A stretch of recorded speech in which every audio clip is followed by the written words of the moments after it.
শয়তান রুজির হাত থেকে দীপা কি পারবে সোনাকে বাঁচাতে? সম্পূর্ণটা জানতে ভিডিওটি স্কিপ না করে দেখতে থাকুন। অনুরাগের ছোঁয়া আজকে পর্বে আপনারা দেখতে পাবেন সোনা বলে, কেন আমি এই বাড়িতে থাকবো? তোমরা ডিসাইড করবে নাকি আমি কি করব না করব? তখন রূপা বলে, সোনা প্লিজ তুমি এই বাড়ি ছেড়ে যেও না। তখন সোনা বলে, তুমি ছাড়ো আমাকে, এই বলে রূপাকে ঠেলে দেয়। তখন দীপা বলে, ডাক্তারবাবু আপনি একমাত্র পারেন ওকে আটকাতে, ওকে আটকান ডাক্তারবাবু। তখন রত্নাদেবী বলে, কেন ওকে আটকাবে?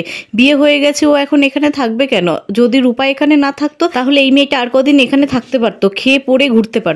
তখন প্রবীর বলে, আপনি চুপ করুন না, আপনাকে এত কথা বলতে কে বলেছে? তখন সোনা বলে, রুজি তুমি এখানে দাঁড়িয়ে আছো কেন? চলো এখান থেকে, এই নাটক আমি ছোটবেলা থেকে দেখে আসছি, এই নাটক এত তাড়াতাড়ি শেষ হওয়ার নয়। তখন দীপা বলে, ডাক্তারবাবু ওদেরকে আটকান। তখন সূর্য বলে, না দীপা, ওরা এখান থেকে কোথাও যাবে না। তখন সোনা বলে, বাবা তুমি এই মহিলার কথা শুনে আমাকে আটকাচ্ছ? আর আমার তো বিয়ে হয়ে গেছে, বিয়ের পরে তো মেয়েরা শ্বশুর বাড়িতেই যায়। তখন সূর্য বলে, সেই জ্ঞানটা আমার আছে, বিয়ে হয়ে গেলে মেয়েরা শ্বশুর বাড়িতে যায়, কিন্তু তোমার শ্বশুর বাড়ির লোকের সাথে আমাদের কোনো পরিচয় নেই।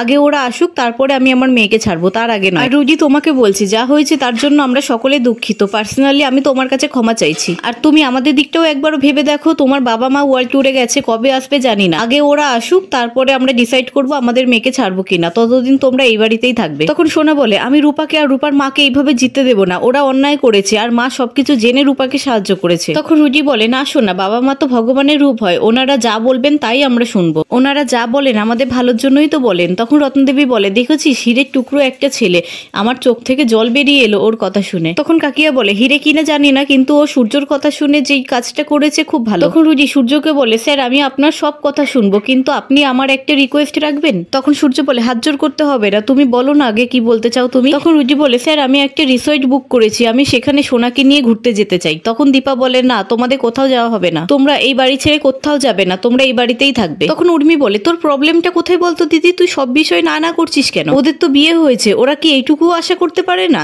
আর তাছাড়া ওরা তো দাদার কাছে রিকোয়েস্ট করছে। তখন রুজি বলে, আমাদের জীবনে এই দিনটা তো আর ফিরে আসবে না, তাছাড়া আমি সোনাকে একটা সারপ্রাইজ দিতে চাই, আপনি প্লিজ না করবেন না স্যার, আমি তো এইটুকু আপনাদের কাছ থেকে আশা করতেই পারি। তখন দীপা বলে, বেশ তাহলে তোমরা যেতে পারো, কিন্তু একটা শর্তে, আমরাও তোমাদের সাথে যাব। তখন উর্মি বলে, তুই যেচে আবার সোনার জীবনটাকে ঘাটতে যাচ্ছিস? ওদের নতুন বিয়ে হয়েছে, ওদেরকে ওদের মতন থাকতে দে না। তখন প্রবীর বলে, দীপা এই কথাটা বলছে নিশ্চয়ই ভেবে চিনতে, আবেগে বসে ও তো কথা বলার মেয়ে নয়। তখন কাকিয়া বলে, দীপা যে কথাটা বলছে ওইটা একটু ছেলে মানুষের কথা হয়ে যাচ্ছে না?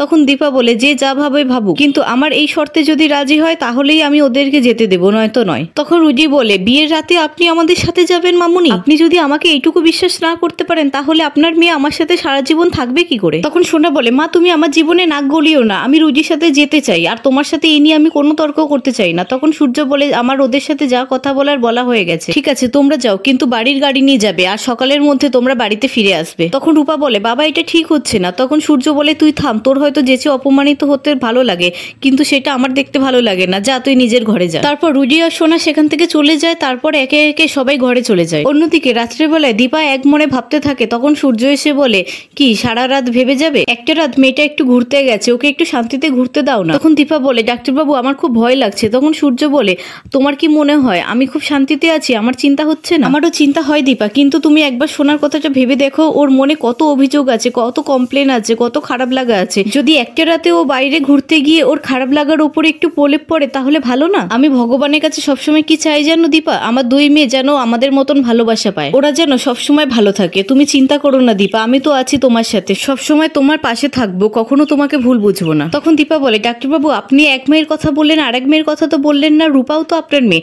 তখন সূর্য বলে, আমার ওর উপরে একটু অভিমান হয়েছে, আগে সোনার ব্যাপারটা ক্লিয়ার হোক, তারপরে আমি ওর সাথে কথা বলবো। অন্যদিকে রূপা ব্যালকনিতে দাঁড়িয়ে দাঁড়িয়ে কৃষ্ণর কথা ভাবতে থাকে, তখনই সেখানে কৃষ্ণ আসে, আর রূপা জয়ের কথা ভাবতে থাকে, আর বলে, তুমি এখানে কেন এসেছো? তোমাকে যদি কেউ দেখে নেয় তাহলে খুব প্রবলেম হয়ে যাবে।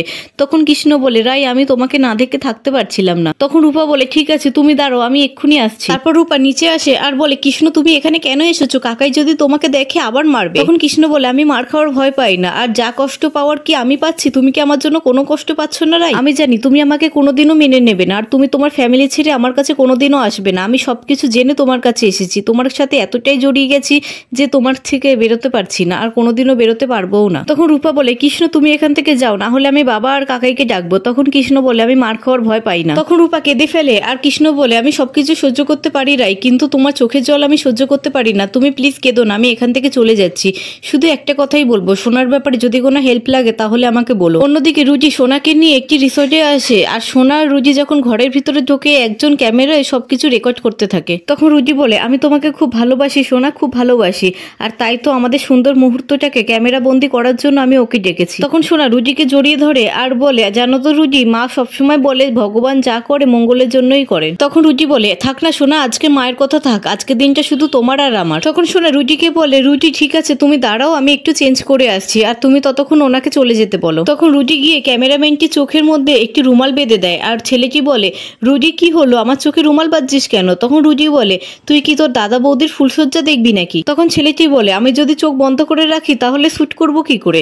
তখন রুজি দেখিয়ে দেয় অন আর পজ। তখন রুজি বলে এবার পারবি তো? তখন ছেলেটি বলে ঠিক আছে এবার পারবো। অন্যদিকে সোনা ঘরে আসে আর দেখে ছেলেটি চোখে কাপড় বাঁধা। তখন সোনা বলে রুজি এই ছেলেটি এখানে কি করছে, আর ও চোখে কাপড় বাঁধা কেন? তখন রুজি বলে আমি চাই আমরা যেই রাতে প্রথম থাকবো সেই রাতে সব মোমেন্ট শুট করতে, আর সোনা তোমাকে এই ড্রেসটা পরে ভালো লাগছে না, তুমি এই ড্রেসটা পরে আসো। তখন সোনা বলে তার মানে তুমি এই ড্রেসটাকে কেটেছিলে এইভাবে? তখন রুজি বলে হ্যাঁ, এই ড্রেসটা খুব ভালো লাগছিল না তাই জন্য কেটে একটু ছোট করে দিলাম। তখন সোনা বলে না আমি এই ড্রেসটা কিছুতেই পরবো না, আর তুমি ওনাকে এই ঘর থেকে এক্ষুনি বেরিয়ে যেতে বলো। তখন ছেলেটি বলে বৌদি আমাকে লজ্জা পাবেন না, আর তাছাড়া এখন অনেক কাপেলরাই তো নিজেদের হানিমুন রেকর্ড করে রাখে। অন্যদিকে দীপা স্বপ্ন দেখে রুজি সোনাকে একেবারে মেরে ফেলেছে। তখন দীপা না বলে চিৎকার করে ওঠে, আর রূপা বলে মা তুমি হিংসুকুটিকে নিয়ে কোনো খারাপ স্বপ্ন দেখেছো? তখন দীপা বলে হ্যাঁ, তুই কি করে জানলি? তখন রূপা বলে আমিও দেখেছি। তখন দীপা বলে আমার খুব চিন্তা হচ্ছে, আমার একদম ইচ্ছে ছিল না ওই ছেলেটার সাথে শোনা যাক। তখন রূপা বলে ড্রাইভার আঙ্কেল তো বলতে পারবে ওরা কোথায় গেছে, চলো আমরা ড্রাইভার আঙ্কেলের সাথে গিয়ে কথা বলি। অন্যদিকে রুজি বলে আমি এত খেটে খুঁজে এই জামাটাকে এত সুন্দর করে বানালাম আর তুমি এটাকে ফেলে দিচ্ছ। তখন সোনা বলে আমাদের প্রাইভেট মোমেন্টে তুমি রেকর্ড করে রাখবে।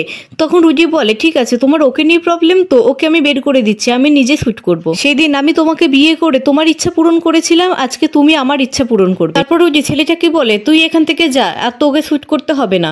তারপর রুজি ওই ছেলেটির হাত থেকে ক্যামেরা নিয়ে নিজেই ভিডিও করতে থাকে আর বলে সোনা তুমি কাছে এসো, সোনা কাছে এসো। তখন সোনা বলে না তুমি আমার কাছে একদম আসবে না। এই বলে সোনা একটি টেবিল ল্যাম্প তুলে রুজির মাথায় মেরে সেখান থেকে পালিয়ে যায়। অন্যদিকে রুজিও তার পিছনে পিছনে ছোটে আর বলে সোনা তুমি আমাকে ভুল বুঝো না, আমার কাছে এসো সোনা, আমার কাছে এসো। এই বলে রুজি সোনাকে ধরতে যায় আর সোনা ছুটে পালাতে যায়। তখনই সেখানে দীপা আসে আর সোনা দীপাকে দেখে জড়িয়ে ধরে আর বলে মা তুমি আমাকে বাঁচাও, মা আমাকে বাঁচাও। তখন রুজি বলে আপনি আবার এখানে চলে এলেন, মেয়েকে একদম চোখে আড়াল করতে পারেন না? না সোনা আমার বউ, আমি ওকে এখান থেকে নিয়ে যাব। তখন সোনা বলে না মা আমি ওর সাথে যাব না, তুমি আমাকে বাঁচাও। তারপর রুজি সোনাকে ধরতে যায় আর দীপা রুজির হাত ধরে বলে তুই আমার মেয়ের দিকে একদম হাত বাড়াবি না, আমি তোকে খুব ভালো করে চিনি শয়তান, তোকে আমি একেবারে শেষ করে দেবো। তখনই সেখানে কৃষ্ণ গাড়ি নিয়ে আসে আর বলে আন্টি সবকিছু ঠিক আছে তো? না মানে আমি আপনাদের কাছে কিছু চাইতে আসিনি, আপনাদের জায়গায় অন্য কেউ থাকলেও আমি এই কাজটাই করতাম, আমি কি আপনাদের কোনো রকম হেল্প করতে পারি? তখন দীপা বলে তোমাকে ভগবান পাঠিয়েছে কৃষ্ণ, আমাদেরকে এক্ষুনি এখান থেকে সোনাকে নিয়ে যেতে হবে। তারপর দীপা রুজিকে বলে তোমাকে আমি পরে দেখে নিচ্ছি, এখন সোনাকে নিয়ে আগে বাড়ি যাই। তারপর কৃষ্ণ সোনা রূপা আর দীপাকে নিয়ে সেখান থেকে চলে যায়। অন্যদিকে রুজি বলে না কিছুতেই না, এইভাবে খেলাটা এখানে শেষ হয়ে যেতে পারে না, আমাকে প্রতিশোধ নিতেই হবে, না হলে আমি আমার দাদুর ভালো নাতি হব কি করে? দাদু আমি প্রতিশোধ নেবই, ওই সেনগুপ্ত পরিবারকে পুরো ধুলোয় মিশিয়ে দেবো।